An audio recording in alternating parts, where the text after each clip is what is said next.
Good morning बच्चों। आज हम इकाई 7 हार की जीत पढ़ेंगे। अब आप लोग सोच रहे होंगे हार की जीत ये कैसे, इसका क्या मतलब हुआ? हारना यानी जीतना। हाँ, कई बार हम कुछ चीज़ों को हार कर भी जीत जाते हैं। किसी को देने में भी समाधान होता है ना? तो कुछ ऐसी ही अच्छी कहानी इस इकाई में है, जिसे सुनकर हमें सबको बहुत मज़ा आने वाला है और हम सब लोग कुछ अच्छा और कुछ नया सीखने वाले हैं। तो सबसे पहले इस कहानी के लेखक हैं सुदर्शन। तो सुदर्शन के बारे में थोड़ा जान ले। सुदर्शन का मूल नाम बद्रीनाथ शर्मा था।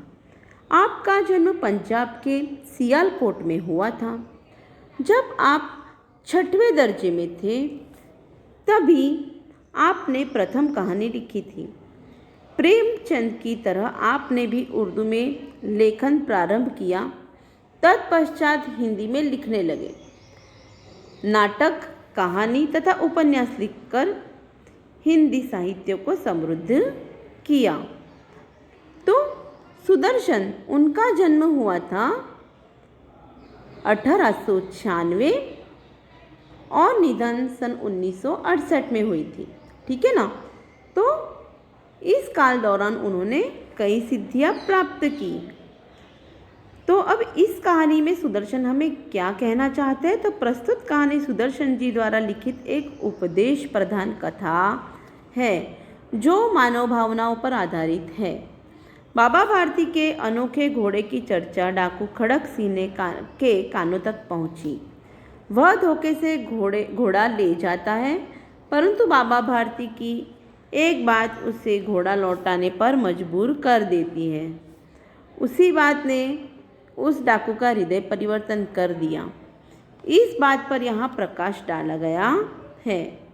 अब इस कहानी से हमें कौन से जीवन मूल्य मिलने वाले हैं? तो इस कहानी से हमें विनम्रता, उदारता, पश्चाताप, दयाभाव, लोकहित की आकांक्षा आदि मूल्यों की समाविष्ट किया गया है। तो ये सब हमें इस कहानी से सीखने को मिलेगा। तो बच्चों, ये कहानी बहुत ही रोचक है। इस कहानी में बस इतना ही है कि बाबा भारती का उनके घोड़े के प्रति अपार प्रेम, अपने घोड़े को पुत्र समान पालना, घोड़ा प्रसिद्ध होना और प्रसिद्धि डाकू खड़क सिंह के पास पहुंचना। डाकू खड़क सिंह का घोड़े को देखने के लिए उतावला होना और जब वो घोड़ा देखता है तो घोड़े को पाने की इच्छा होना। बाबा भारती का घोड़ा न देना और फिर धोखे से डाकू खड़क सिंह का घोड़े को छीन लेना। बाबा भारती के कुछ शब्दों से उसका हृदय परिवर्तन होना और उसके बाद अंत में खुद जाकर घोड़े को बाबा भारती के पास छोड़ देना। तो इन्हीं मुद्दे को हमें संकलित करना है। तो बन गई अपनी ये कहानी। तो चलो हम इस पाठ को अच्छे से पढ़ते हैं और उसे समझते हैं। माँ को अपने बेटे और किसान को अपने लहलहाते खेत देखकर जो आनंद आता है, वही आनंद बाबा भारती को अपना घोड़ा देखकर आता था। भगवत भजन से जो समय बचता वह घोड़े को अर्पण हो जाता। वह घोड़ा बहुत सुंदर और बलवान था। इसके जोड़ का घोड़ा सारे इलाके में न था। बाबा भारती उसे सुल्तान कहकर पुकारते, अपने हाथ से खरहरा करते, खुद दाना खिलाते और देख देख कर प्रसन्न होते। उन्होंने रुपया, माल, असबाब, ज़मीन आदि अपना सब कुछ छोड़ दिया था। यहाँ तक कि उन्हें नगर के जीवन से भी घृणा थी। अब गांव के बाहर एक छोटे से मंदिर में रहते और भगवान का भजन करते थे। मैं सुल्तान के बिना नहीं रह सकूँगा। उन्हें ऐसा लगता था। वे उसकी चाल पर लट्टू थे। कहते, ऐसा चलता है जैसे मोर घटा को देखकर नाच रहा हो। जब तक संध्या के समय सुल्तान पर चढ़कर 8-10 मील का चक्कर न लगा लेते, उन्हें चैन न आता। खड़क सिंह उस इलाके का कुख्यात डाकू था। कुख्यात यानी प्रसिद्ध। लोग उसका नाम सुनकर कांपते थे। होते होते सुल्तान की कीर्ति उसके कानों तक भी पहुंची। उसका हृदय उसे देखने के लिए अधीर हो उठा। वह एक दिन दोपहर के समय बाबा भारती के पास पहुंचा और नमस्कार करके बैठ गया। बाबा भारती ने पूछा, खड़क सिंह, क्या हाल है? खड़क सिंह ने सिर झुकाकर उत्तर दिया, आपकी दया है। कहो, इधर कैसे आ गए? सुल्तान की चाह खींच लाई। विचित्र जानवर है, देखोगे तो प्रसन्न हो जाओगे। इस प्रकार बाबा भारती और खड़क सिंह आपस में वार्तालाप करते हैं। मैंने भी बड़ी प्रशंसा सुनी है। उसकी चाल तुम्हारा मन मोह लेगी। कहते हैं देखने में भी बड़ा सुंदर है। क्या कहना, जो उसे एक बार देख लेता है उसके हृदय पर उसकी छवि अंकित हो जाती है। बहुत दिनों से अभिलाषा थी, आज उपस्थित हो सका हूँ। इस प्रकार बाबा भारती और खड़क सिंह बारी बारी एक दूसरे से संवाद कर रहे हैं। अब बाबा भारती और खड़क सिंह अस्तबल में पहुँचे। बाबा ने घोड़ा दिखाया घमंड से। खड़क सिंह ने भी घोड़ा देखा आश्चर्य से। उसने सहस्त्र घोड़े देखे थे, परंतु ऐसा बांका घोड़ा उसकी आंखों से कभी न गुजरा था। सोचने लगा, भाग्य की बात है, ऐसा घोड़ा खड़क सिंह के पास होना चाहिए था। इस साधु को ऐसी चीज़ों से क्या लाभ? कुछ देर तक आश्चर्य से खड़ा रहा। उसके पश्चात उसके हृदय में हलचल होने लगी। बालक को किसी अधीरता से बोला, यानी बालक जैसी अधीरता से बोला, परंतु बाबाजी इसकी चाल न देखी तो क्या देखा? मतलब अब खड़क सिंह को इसकी चाल देखनी है। बाबा जी भी मनुष्य ही थे। अपनी वस्तु की प्रशंसा दूसरे के मुख से सुनने के लिए उनका हृदय अधीर हो गया। घोड़े को देखकर बाहर ले गए। घोड़ा वायु वेग में उड़ने लगा। घोड़े की चाल देखकर उसके हृदय पर सांप लौटने लगे। वह डाकू था और जो वस्तु उसे पसंद आ जाए उस पर वह अपना अधिकार समझने लगता था। उसके पास बाहुबल था और आदमी थे। जाते जाते उसने कहा, बाबा जी, मैं यह घोड़ा आपके पास न रहने दूंगा। बाबा भारती डर गए। अब उन्हें रात को नींद न आती। सारी रात अस्तबल की रखवाली में कटने लगी। प्रति क्षण खड़क सिंह का डर लगता था, परंतु कई महीने बीत गए और वह न आया।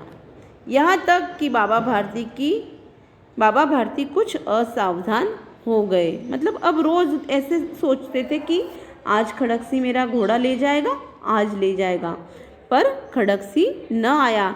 तो अब बाबा भारती थोड़े असावधान हो गए थे कि शायद अब खड़क सिंह नहीं आएगा।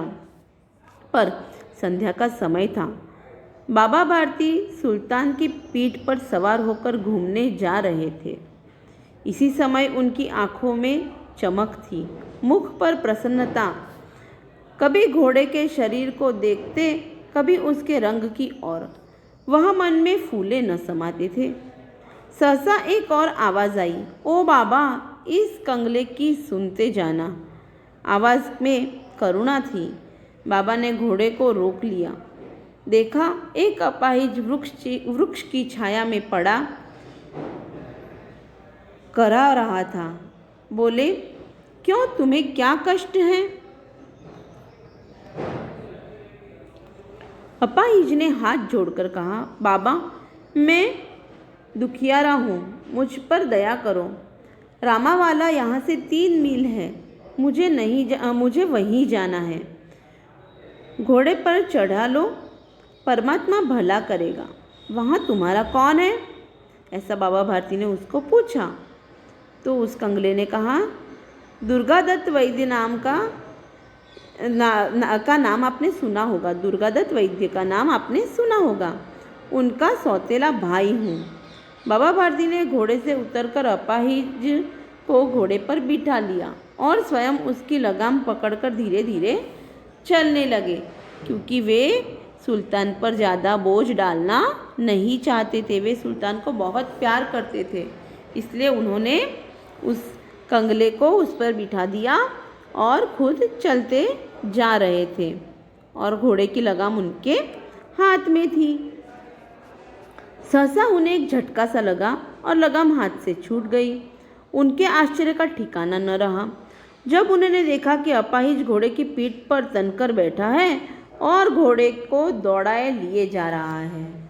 उनके मुख से भय, विस्मय और निराशा से मिली हुई चीख निकली। वह अपाहिज डाकू खड़क सिंह था। बाबा भारती कुछ देर तक तो चुप रहे। इसके पश्चात कुछ निश्चय कर पूरे बल से चिल्लाकर बोले, जरा ठहर जाओ। खड़क सिंह ने आवाज़ सुनकर घोड़ा रोक लिया। उसकी गर्दन पर प्यार से हाथ फेरते हुए कहा, बाबा जी यह घोड़ा अब न दूंगा। अब ये घोड़ा मेरा है, मैं आपको यह घोड़ा नहीं दूंगा। मगर एक बात सुनते जाओ। बाबा भारती खड़क सिंह से कहते हैं कि ठीक है, तुम मेरा घोड़ा मत देना, पर ये बात सुनते जाओ। खड़क सिंह ठहर गया। बाबा भारती ने निकट जाकर उसकी ओर ऐसी आंखों से देखा जैसे बकरा कसाई की ओर देखता है ना। जैसे बकरा हलाल होने वाला होता है तो वो कैसे देखता है, वैसे ही दया दृष्टि से उन्होंने खड़क सिंह की ओर देखा। फिर कहा, यह घोड़ा तुम्हारा हो चुका, मैं तुमसे इसे वापस करने के लिए नहीं कहूँगा, परंतु खड़क सिंह केवल एक प्रार्थना करता हूँ, उसे अस्वीकार न करना, नहीं तो मेरा दिल टूट जाएगा। बाबा जी आज्ञा कीजिए, खड़क सिंह ने कहा। मैं आपका दास हूँ, केवल यह घोड़ा न दूंगा। मतलब आप जो बोलोगे वो मैं सब करूँगा, पर यह घोड़ा मैं आपको नहीं दूंगा। अब घोड़े का नाम न लो, मैं तुम्हें इसके विषय में कुछ न कहूँगा। मेरी प्रार्थना केवल यह है कि इस घटना को किसी के सामने प्रकट न करना। मतलब अभी जो कुछ भी हुआ है वो तुम किसी और को मत बताना। तो खड़क सिंह का मुंह आश्चर्य से खुला रह गया। उसका विचार था कि उसे घोड़े को लेकर यहाँ से भागना पड़ेगा, परंतु बाबा भारती ने स्वयं उससे कहा, इस घटना को किसी के सामने प्रकट न करना। इससे क्या प्रयोजन सिद्ध होता है? खड़क सिंह ने बहुत सोचा, बहुत सिर मारा, परंतु कुछ समझ न सका। हार कर उसने अपनी आंखें बाबा भारती के चेहरे पर गड़ा दी और पूछा, बाबा जी इसमें आपको क्या डर है? सुनकर बाबा भारती ने उत्तर दिया, अब यह सुनने की बात है कि बाबा भारती क्यों कह रहे थे कि यह घटना किसी को मत बताना, क्योंकि लोगों को अगर इस घटना का पता चल गया तो वे किसी गरीब का विश्वास न करेंगे।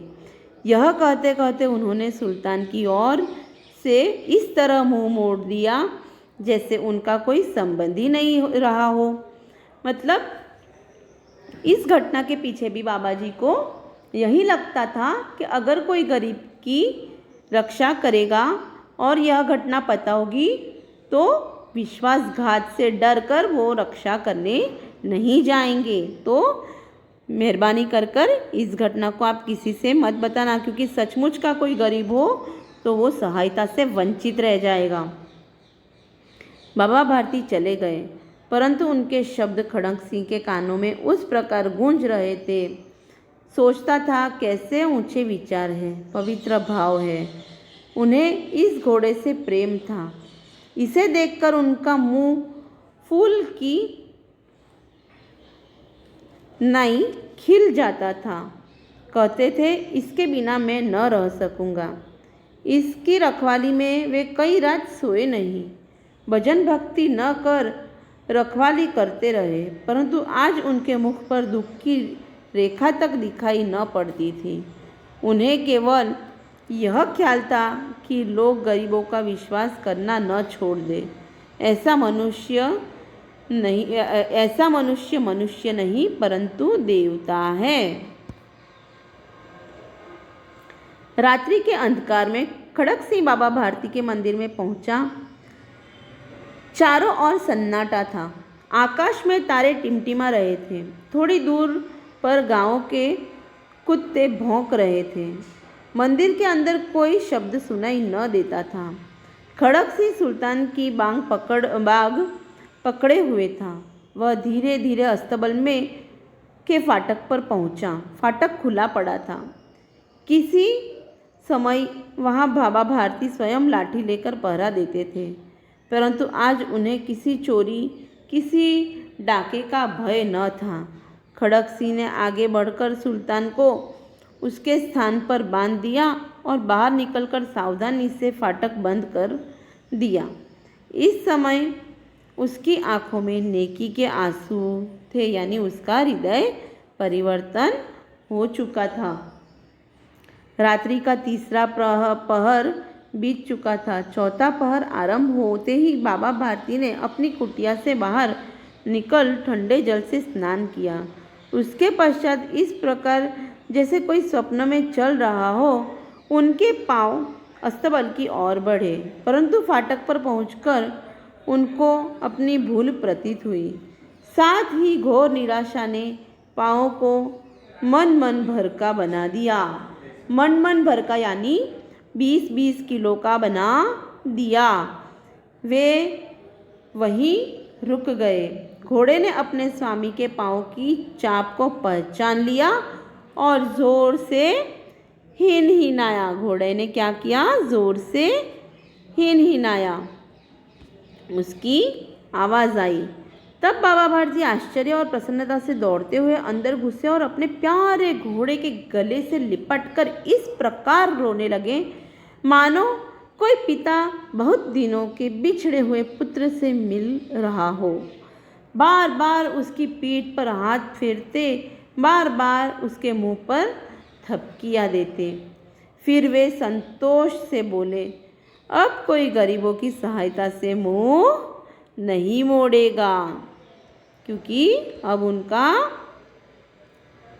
घोड़ा उनके पास आ चुका था, उनका सुल्तान उनके पास आ चुका था। खड़क सिंह का हृदय परिवर्तन हो चुका था और वो अपने हाथों से उसे छोड़ के चला गया था।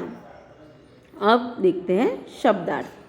करुणा यानी दया, कीर्ति यश, प्रशंसा तारीफ, विचित्र अनोखा, अधीर बेचैन उतावला, सहसा अचानक, कंगाल यानी निर्धन, नेकी यानी भलाई, कुख्यात यानी बदनाम, चाप पगध्वनि यानी पैरों की जो आवाज़ आती है उसे चाप कहते हैं, घृणा नफरत, अभिलाषा इच्छा, छवि चित्र तस्वीर, वायुवेग यानी हवा की गति, प्रतिक्षण हर पल, विस्मय आश्चर्य, प्रयोजन उद्देश्य, कंगला यानी कंगाल निर्धन, अपाहिज यानी विकलांग, बांका यानी सुंदर और बहादुर,